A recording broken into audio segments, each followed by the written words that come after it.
하나님 말씀은 창세기 4장 1절에서 8절까지 말씀입니다. 창세기 4장 1절에서 8절. 자, 제가 한 절 읽고 여러분 한 절 읽고 교독하겠습니다. 자, 준비됐죠? 제가 읽겠습니다. 아담이 그의 아내 하와와 동침하매 하와가 임신하여 가인을 낳고 이르되 내가 여호와로 말미암아 득남하였다 하니라.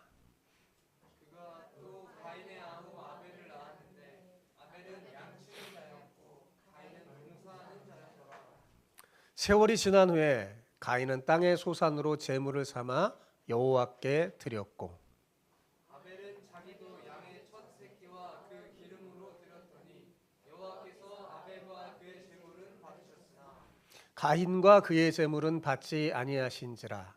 가인이 몹시 분하여 안색이 변하니 여호와께서 가인에게 이르시되 내가 분함은 어찌 됨이며 안색이 변함은 어찌 됨이냐. 내가 선을 행하면 어찌 낯을 들지 못하겠느냐. 선을 행하지 아니하면 죄가 문에 엎드려 있느니라. 죄가 너를 원하나 너는 죄를 다스릴지니라. 가인이 그의 아우 아벨에게 말하고 그들이 들에 있을 때 가인이 그의 아우 아벨을 쳐 죽이니라. 아멘. 예. 하나님이 비록 아담 부부를 에덴 동산에서 쫓아버렸지만 그들을 포기한 거라고 그랬어요? 아니라고 그랬어요? 포기한 것이 아니라고 했죠. 그 증거가 뭐예요? 하나님이 손수 지으신 가죽옷을 입혀주셨어요. 가죽옷을 통해 오히려 하나님의 사랑을 분명하게 보여주신 거죠. 그리고 심판 중에서도 제가 뭐라고 그랬어요? 하나님의 사랑을, 희망을 아담 부부에게 심어주셨죠. 그러니까 비록 이들이 에덴 동산에 쫓겨났지만 소망이 사라진 게 아니에요. 그리고 창세기 본문을 잘 읽어보면 쫓겨난 후에 하나님이 이들을 자신을 만날 수 있는 길을 알려주셨다는 사실을 알 수 있어요. 죄를 져서 이제 하나님을 만날 수가 없게 됐어요. 에덴촌에 쫓겨났잖아요. 근데 하나님은 다시 자신을 만날 수 있는 길을 가르쳐 주셨어요. 그게 뭘까요? 예, 맞아요. 그게 바로 제사입니다. 제사를 왜 드리게 했을까요? 이 제사를 통해 비록 죄를 져서 에덴 동산을 쫓겨났지만 하나님을 만날 수 있는 길을 가르쳐 주신 거예요. 여러분, 이게 사랑이 아니고 뭐겠어요? 절대로 포기한 게 아니죠. 그래서 아마도 아담은 자신의 후손들에게 하나님께 나아갈 수 있는 제사를 어떻게 했을까요? 부지런히 가르쳐 주셨을 거예요. 부지런히 가르쳤을 거예요. 자신의 후손들이 자기와 같은 실수를 범하지 않도록 주의하면서 하나님을 만날 수 있는 제사를 가르쳐 줬어요. 타락한 후 사람들은 이 제사를 통해 하나님을 만나면서 소망을 가질 수 있게 됐어요. 죽음의 공포가 엄습해 올 때도 제사를 드리고 나면 두려움이 떠나고 소망이 생기기 시작한 거죠.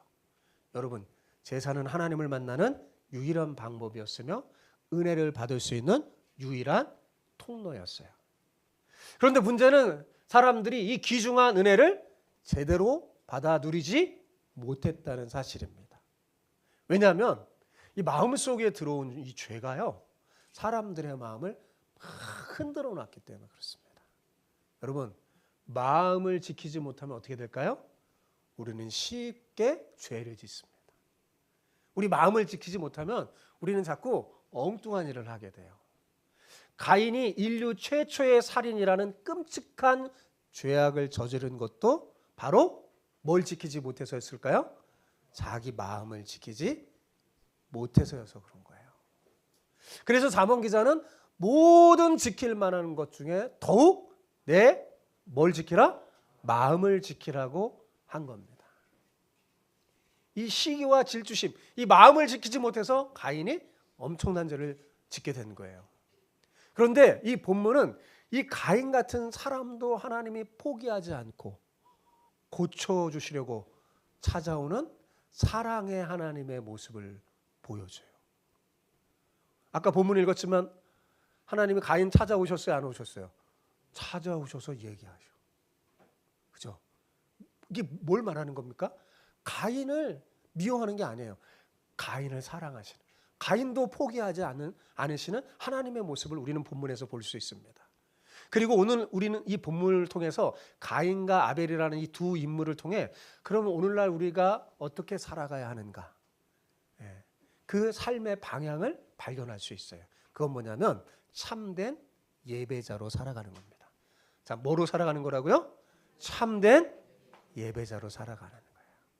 오늘 설교를 통해 이것을 분명히 깨닫고 하나님이 찾으시는 예배자 여러분이 되시길 바랍니다. 옆 사람에게 오늘 이렇게 축복하면서 인사합시다. 하나님이 찾으시는 예배자, 바로 당신이 되시기를 축복합니다. 자, 시작. 하나님이 찾으시는 예배자, 바로 당신이 되시기를 축복합니다. 아멘. 우리 예수님이 그러셨어요. 아버지께서는 참으로 예배하는 자를 찾는다고 그랬어요. 하나님이 예배자를 찾는데 어떤 예배자를요? 참된 예배자. 마음을 다하여 드리는 그 예배자를 찾는데 누가 되어야 된다고요? 여러분이 되시기 바랍니다. 자, 에덴 동산에서 쫓겨난 이 아담 부부는 하나님이 만들어 주신 가죽 옷을 입고 어떤 한 곳에 정착하며 살았을 겁니다. 그죠? 그리고 그곳에서는 이제 어떻게 해야 됐을까요? 먹고 살기 위해서 뭐를 해야 될까요? 농사를 지어야 했어요. 에덴 동산에서는 그럴 필요가 있었어요? 없었어요? 없었는데. 에덴 동산에서 쫓겨나자, 하나님을 떠나자, 이들은 살기 위해 일을 해야 했어요. 농사를 지어야 됐어요. 그런데 농사가 쉬웠을까요? 어려웠을까요? 어려웠어요. 뭐 처음이라 서툴기도 했겠지만 땅이 어떻게 해요? 저주를 받아서 가시덤불과 엉겅퀴를 냈기 때문입니다. 잘 안 되는 거예요, 농사가. 좀처럼 쉽게 잘 안 되는 거예요.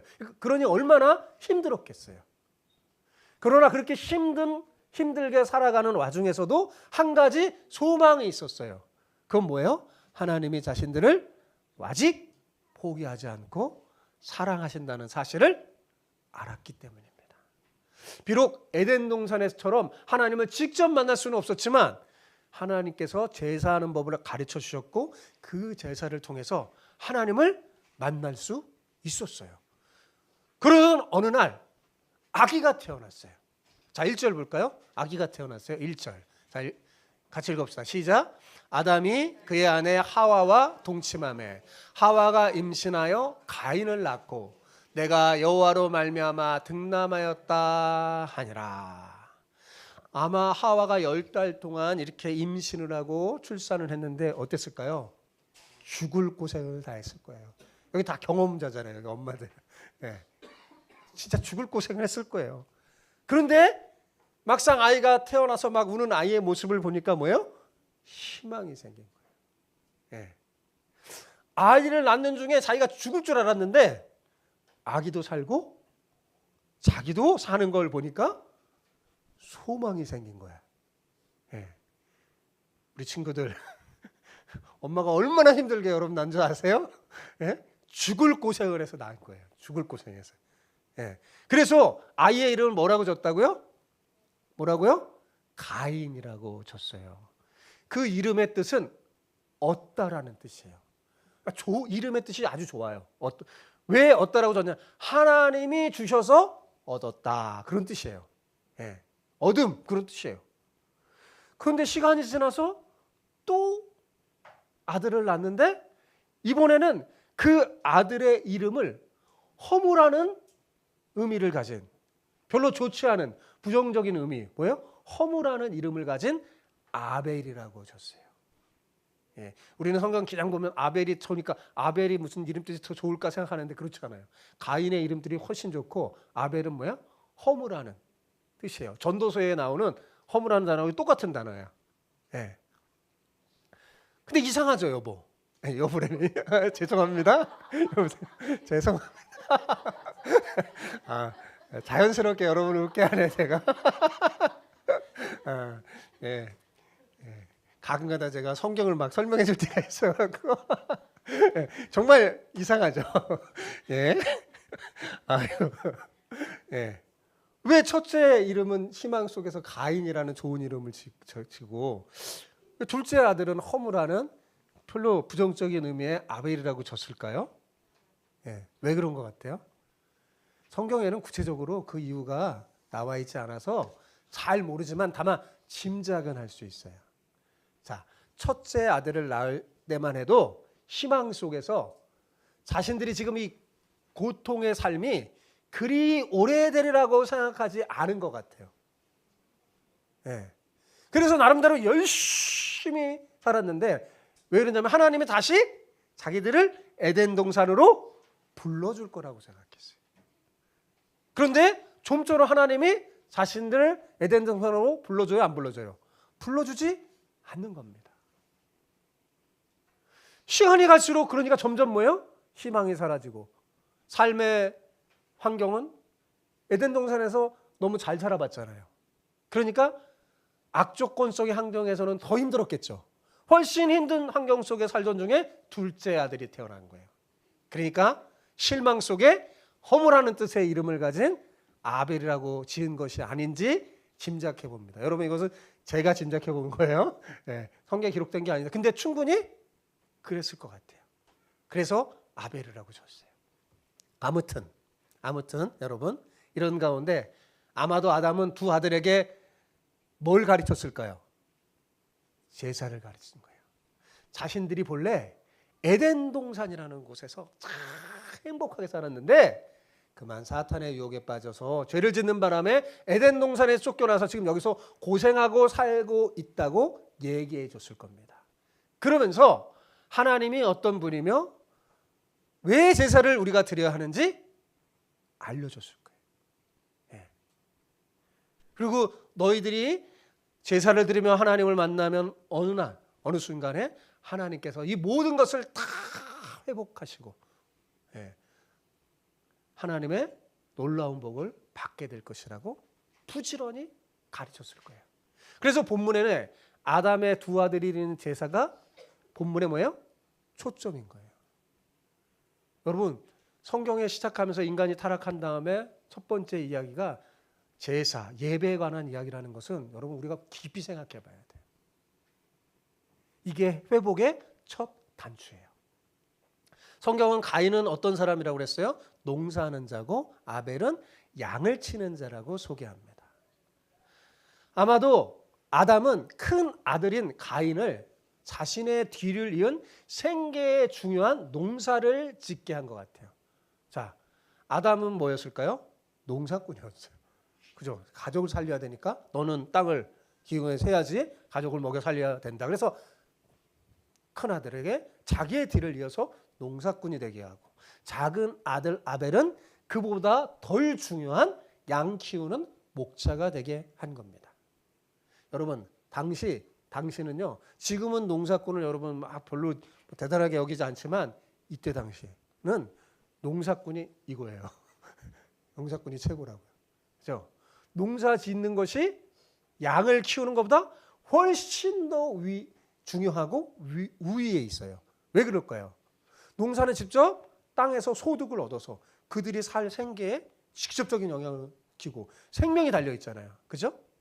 그런데 양을 키우는 건 어떨까요? 겨우 젖이나 먹고 양털이나 가죽을 통해서 뭐 했을까요? 양식과 바꾸는 거였어요. 그러니까 직업으로 따지면 농사꾼이 훨씬 더 좋은 직업이고 양치는 목자는 뭘까요? 그보다 덜한 직업일 거예요. 예. 이 당시에는 최고의 직업이 아마 농사꾼이었을 거예요. 그런데 어느 날 운명을 바꾸는 사건이 일어나는 거예요. 예. 여러분도 다 잘 아는 거죠. 가인과 아벨이 똑같이 아버지가 가르쳐준 대로 제사를 드렸는데 하나님께서는 아벨의 제사를 받으시고 가인의 제사는 어떻게 했어요? 받지 않으신 거예요. 예. 이래야 하나님은 왜 가인의 제사는 안 받으시고 아벨의 제사를 받은 것 같아? 왜 그런 걸까? 예? 가인은 우와! 여러분 한 박수 쳐주세요. 박수 쳐주세요. 이야, 대단하네. 예. 맞아요. 가인의 삶이 하나님이 기뻐하지 않는 죄악의 삶이기 때문이에요. 이야, 벌써 제 설교를 간파를 해버렸네. 예. 여러분, 하나님이 아벨의 제사만 받고 가인의 제사를 받지 않는 것은 많은 사람들이 오해하는 것 중에 하나가 재물 때문이다. 아벨은 피해 제사를 드렸고 희생의 피해 제사를 드렸고 가인은 곡물 제사를 드렸기 때문이다. 이렇게 생각하는데 그렇지 않아요. 그런 신학자들도 있었고 그렇게 설교하는 목회자들도 있었어요. 그런데 그렇지 않은 걸 금방 우리는 알 수 있어요. 왜냐하면 하나님은 꼭 피해 제사만 받으시는 분이 아닙니다. 하나님은 곡물의 제사도 받으세요. 레위기를 보면 잘 알 수 있어요. 예. 이건 뭘 말하는 걸까요? 재물의 차이 때문에 하나님이 아벨의 제사를 받고 가인의 제사를 거절하는 게 아니라는 거예요. 그럼 도대체 왜 하나님은 가인과 아벨의 제사를 구분하는 걸까요? 우리 이레가 말한 것처럼 본문 6절 7절에서 답을 찾을 수가 있어요. 자, 6절 7절 한번 볼까요? 자, 시작. 여호와께서 가인에게 이르시되 내가 분하여 함은 어찌 됨이며 안식이 변하여 함은 어찌 됨이냐. 내가 선을 행하면 어찌 낯을 들지 못하겠느냐. 선을 행하지 아니하면 죄가 문에 엎드려 있느니라. 죄가 너를 원하나 너는 죄를 다스릴지니라. 그냥 읽으면 이게 무슨 말인가 싶은데 한마디로 말하면 우리 이레가 말한 거랑 똑같아요. 하나님께서 가인의 제사를 받지 않은 건 뭐냐? 가인의 악한 삶 때문에. 그래서 하나님이 뭐라고 말했어요? 내가 선을 행하면 어찌 낯을 들지 못하겠느냐. 이 말은 무슨 말이에요? 선을 행하지 않고 악을 행했다는 말이잖아요. 그죠? 예. 이 말씀을 통해 가인이 평소에 어떤 삶을 살았는지 우리는 짐작할 수 있어요. 여러분 요한 1서 3장 12절에 보면 이것을 더 분명히 알 수 있습니다. 자, 요한 1서 3장 12절 한번 볼까요? 시작. 가인같이 하지 말라. 그는 악한 자에게 속하여. 어디에 속하였다고요? 악한 자에게 속하여 그 아우를 죽였으니 어떤 이유로 죽였느냐? 자기의 행위는 악하고 그의 아우의 행위는 의로움이라. 여기도 분명하게 나왔죠. 하나님 뭐예요? 가인은 악한 자에 속하고 행위가 뭐예요? 악했어요. 그런데 아우는 어때요? 의로웠어요. 그래서 아벨의 제사를 받으시고 가인의 제사를 받지 않은 거예요. 그러니까 가인은 곡식으로 제사를 드렸기 때문에 하나님의 제사를 받은 거예요? 아니죠? 네, 아니에요. 그가 죄악을 행하고 믿음이 없는 형식적인 제사를 드렸기 때문에 그런 겁니다. 자, 가인의 직업이 뭐라고 그랬어요? 농부니까 자신의 소산물로 여호와께 바치는 것 당연한 거예요. 그죠? 전혀 그게 문제되지 않습니다. 중요한 거는 여러분 누가 드리느냐예요. 뭐가 중요하다고요? 누가. 재물이 아니라 사람이에요. 하나님은 재물을 보는 게 아니에요. 그 재물을 드리는 누구를 봐요? 그 사람을 보는 거예요. 사람.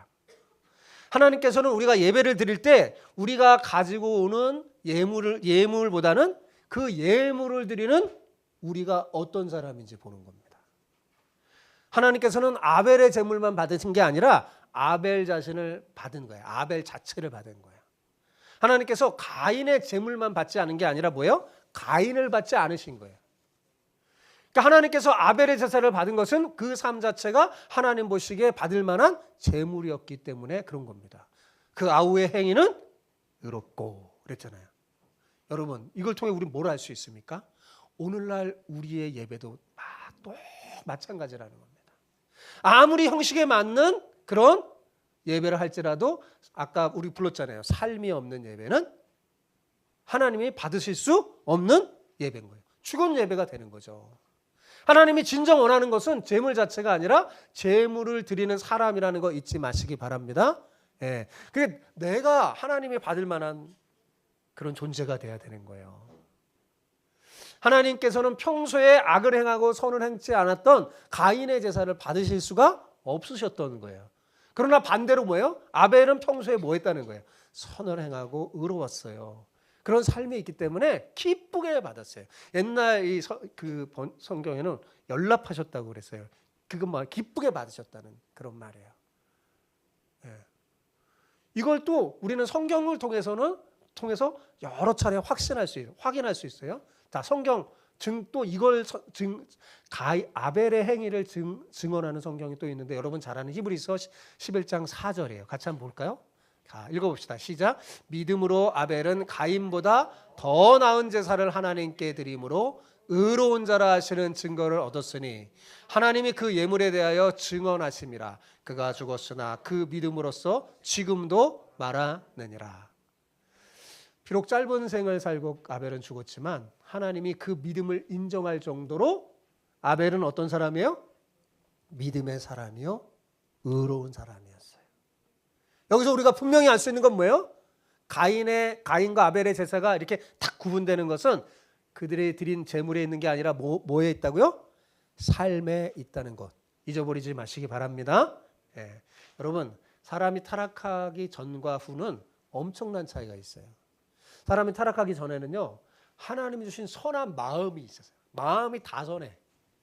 예. 죄를 짓기 전에 사람들은 다 착하고 선해. 하나님 보면 다 좋아. 여러분, 마음이 착한 사람, 선한 사람 보면 좋아요, 안 좋아요? 여러분들 좋죠. 예. 여러분의 자녀가 착하고 선한이라면 엄마 아빠들 좋아요, 안 좋아요? 좋죠. 다 좋았어요. 하나님 보시기에 심히 좋았어요. 예. 그 선한 마음으로 또 하나님이 가르쳐준 온 세상을 다스리기에 충분한 지혜와 능력도 있었어요. 그런데 타락한 후에 사람이 어떻게 달라졌을까요? 그 선한 마음이 일그러졌어요. 마음이 망가진 거예요. 죄가 마음에 들어와서 자리 잡고 뭐 하냐면 주인 행사를 하는 거예요.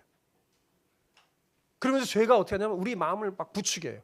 막 욕심을 가지게 하고. 그러면서 뭐예요? 죄짓게 하는 거예요. 가인이 바로 그렇습니다. 지금도 그래요. 지금도. 그래서 마음이 삐뚤어져서 악을 행하며 산 거죠.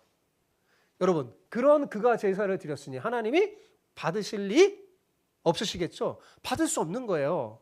그래서 하나님께서 가인이 제사를 드렸지만 받을 수가 없었어요. 그렇죠? 하나님이 자신의 제사를 받지 않고 동생 제사를 받으니까 어땠어요? 화가 난 거예요. 예. 얼굴이 불그락 푸르락 하면서 막 분이 막 생기는 거예요. 예. 그러자 하나님께서 찾아오셨어요. 그러면서 알려주셨어요. 왜 내가 네 제사를 받지 않는지 알려주신 거예요. 그죠? 그러면서 방법도 알려줬어요. 내가 네 제사를 받을 수 있는 방법이 있다. 그게 뭘까요? 죄를 다스려서 선한 자로 살면 네 제사도 내가 받을 수 있어. 그 말이 뭐냐면 죄가 너를 원하나 너는 죄를 다스릴지니라 라는 말씀이에요. 죄가 가인을 원하고 가인에게 막 죄의 짓도록 막 충동질할 건데 너는 죄의 노예가 되지 말고 죄를 다스려라 라고 말해준 거예요. 여러분, 이거 오늘날도 마찬가지예요. 마음을 지켜야 돼요. 마음을 잘 다스리는 여러분 되시기 바랍니다. 예. 안 그러면 실수하게 되고 아름답지 못한 일을 행하게 되는 거예요. 여러분, 타락한 사람이 죄와 상관없이 살아간다는 건 불가능한 일이에요. 예, 불가능해요. 참 신기한 게 뭐냐면 착하고 선한 일은 좀 가르쳐 줘야 돼요. 그래야지 좀 할 수 있어요. 나쁜 일, 악한 일은 어떨까요? 굳이 안 배워도 잘합니다. 안 배워도 잘해요. 그냥 저절로 잘해요. 그게 무슨 말이에요? 우리 마음속에 죄가 있는 거예요.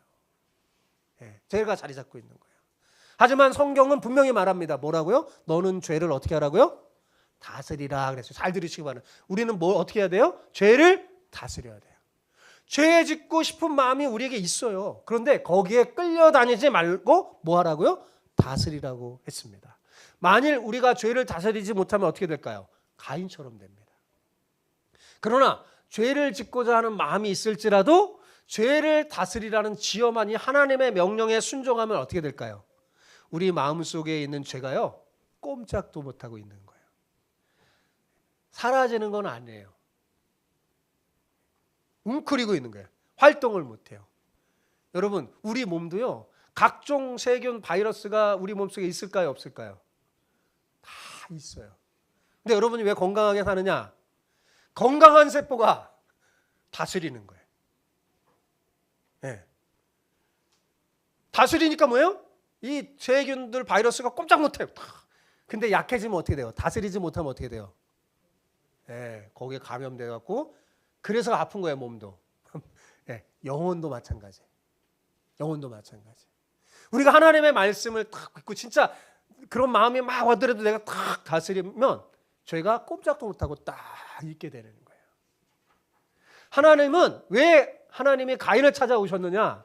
가인을 사랑하셔서 그를 교종하여 새 사람이 되고 그래서 그의 제사를 받고 싶었던 거예요.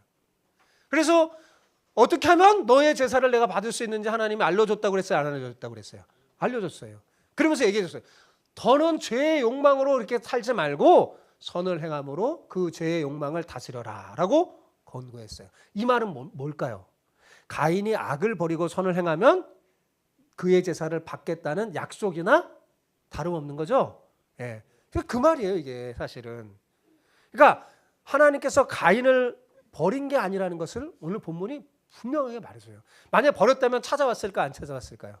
안 찾아오죠. 그리고 그냥 심판해버리고 막 끝나는 거예요.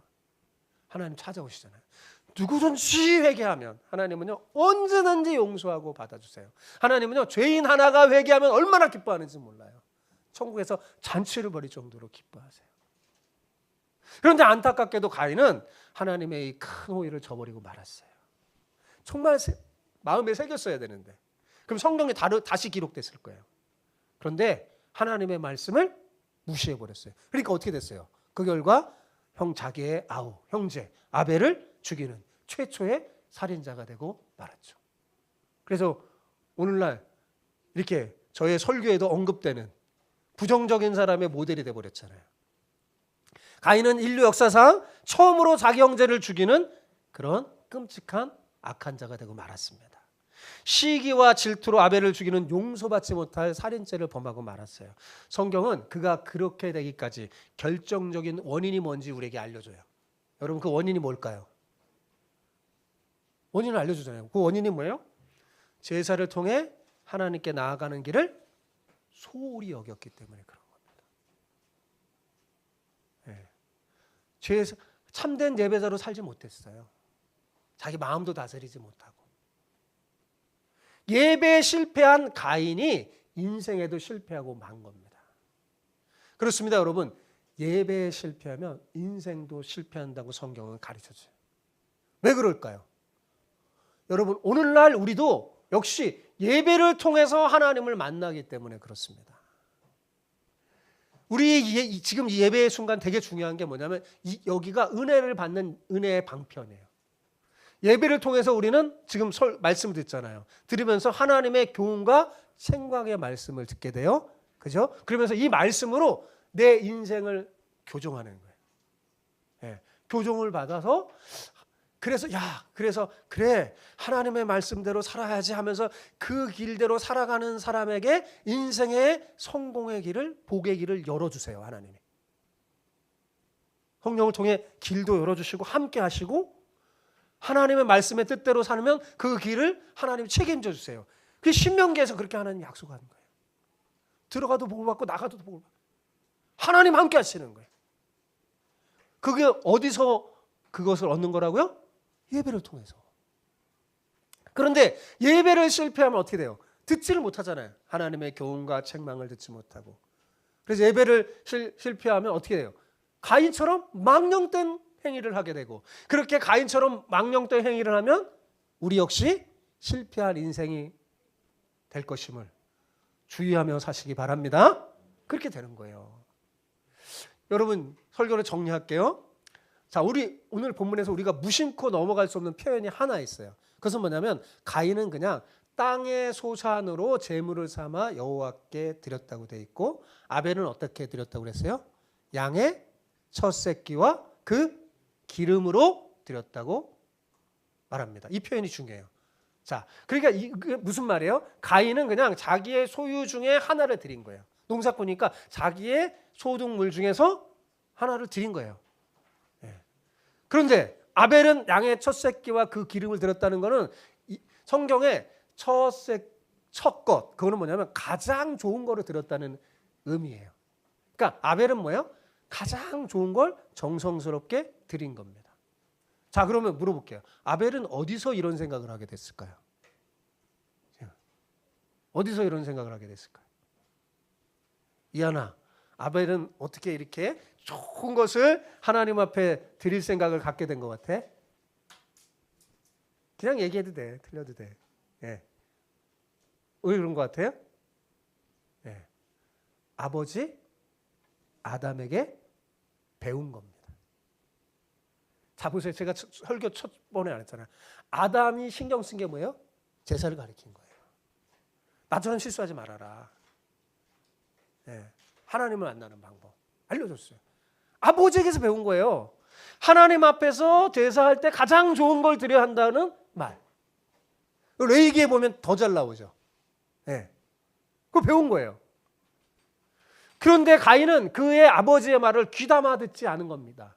제사를 드려야 한다고 하니까 아들로서 거절할 수 없으니까 드린 거예요. 그러니까 어떻게 아벨처럼 드렸겠어요? 아벨이 여러분 양의 첫 새끼와 그 기름으로 드렸다는 것은 뭐냐? 그가 가장 좋은 것으로 드렸다는 거잖아요. 그 의미는 뭐냐? 자신의 인생에서 하나님이 가장 중요한 분이라고 고백하는 거예요.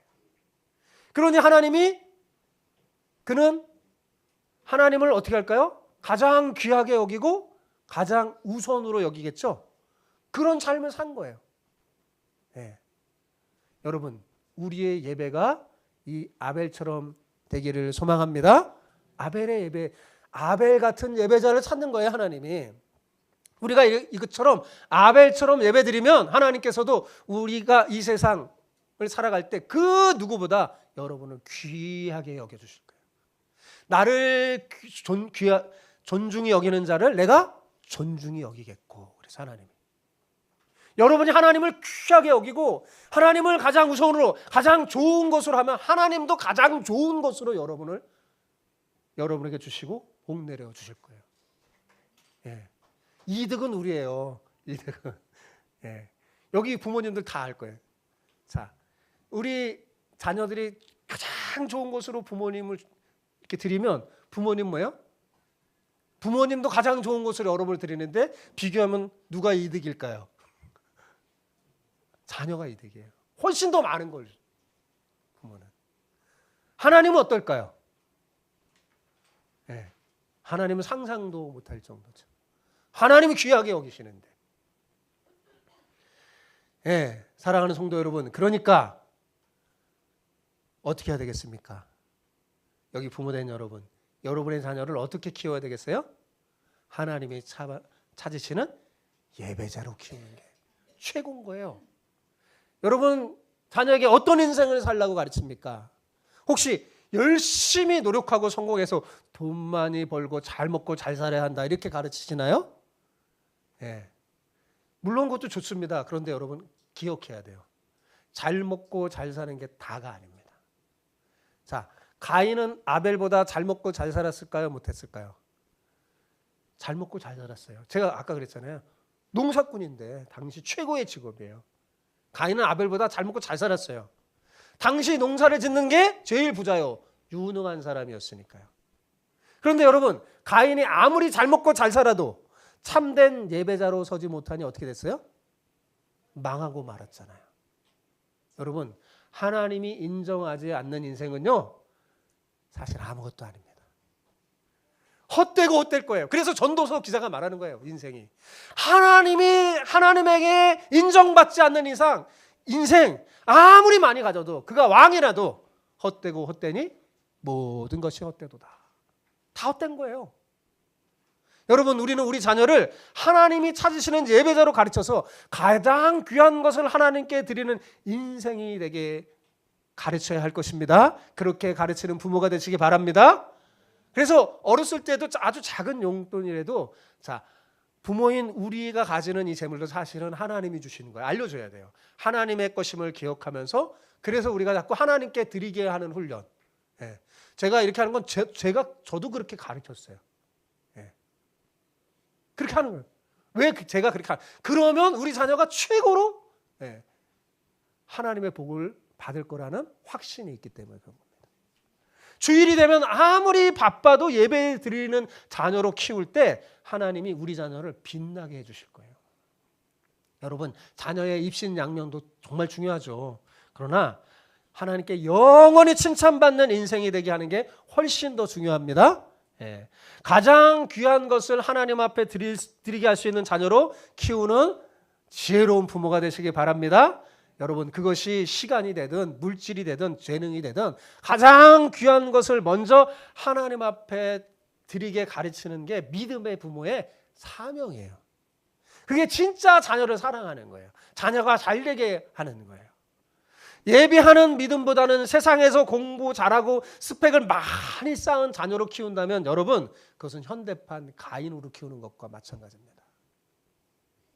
아무리 대단히 성공했어도 그 자녀가 믿음을 버리고 세상으로 나간다면 무슨 소용이 있겠습니까? 그 결과를 미리 알려주는 거예요. 가인처럼 망한다는 걸 알려주는 거예요, 미리. 사랑하는 성도 여러분, 여러분 자신이 먼저 하나님을 찾으시는 예배자가 되시기 바랍니다. 신앙은요, 본을 보여야지 가르칠 수 있어요. 내가 먼저 그래야 돼요. 내가 하나님을 최고로 여기고 내가 하나님께 가장 좋은 것을 드리고 내가 하나님 인정하는 예배자로 내가 서야 돼요. 그리고 자녀에게 가르치는 거예요. 그렇게 가르치는 복된 부모가 되시기 바랍니다. 예배에 실패하면 결국 인생도 실패자로 끝나고 예배에 성공하면 인생도 진짜 성공한 인생으로 세워진다는 거 여러분 잊지 마시기 바랍니다. 그런 면에서 우리 그리스도인에게 가장 중요한 정체성은 뭐냐? 예배자입니다. 여러분, 세월이 지난 후 우리는 다 하나님 앞에 서서 어떤 예배자로 살았는지 평가받게 될 거예요. 그때 저는 우리 주마함교회를 섬기는 여러분 모두는 다 아벨 같은 예배자로 평가받으시기를 축복합니다. 아멘.